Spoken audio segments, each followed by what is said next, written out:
ফুলের বাগানে গভীর রাতে লুকিয়ে বসে আছে একটা চোর। মৃদু জ্যোৎস্না, পাতলা অন্ধকার, ওড়াউড়ি করছে পেঁজা তুলোর মতো মেঘ। হঠাৎ দু একটা পাখিও ডেকে ওঠে। নিষিদ্ধ কুসুমের তীব্র গন্ধ কেমন আবেশময়।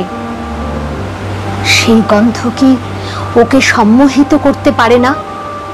চোর হলেই কি তার থাকবে না সৌন্দর্য বোধ? দিন দুপুরে একটা 7 বছরের বাচ্চা মেয়েকে ছিনিয়ে নিয়ে গেল একজন মুখোশধারী। ওরা মুখোশ পড়েছে, পড়ুক, কিন্তু অতটুকু বালিকার মুখের হাসি কি ওরা দেখেনি? গলা টিপে সেই হাসি মুছে দিতে গিয়ে ওদের বুক কাঁপবে না? তোমার হাতে তলোয়ার থাকলে তোমার শত্রুরও একটা থাকবে, তারপর মুখোমুখি হবে লড়াই। এটাই তো মানুষের নিয়ম। যারা পেছন দিক থেকে আঘাত হানে, নিরস্ত্রকে পুড়িয়ে মেরে অট্টহাসিতে হাওয়া কাঁপায়, তারা কি মানুষ?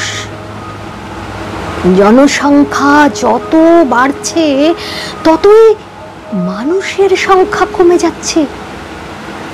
এই সব কথা মনে এলে কোনো খাদ্যে আর স্বাদ থাকে না।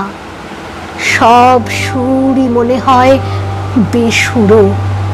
সব গাছ থেকে ঝরে যায় ফুল, শিকড়ে লাগে পোকা।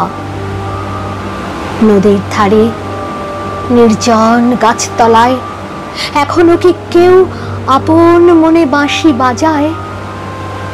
তার প্রতীক্ষায় বসে থাকি।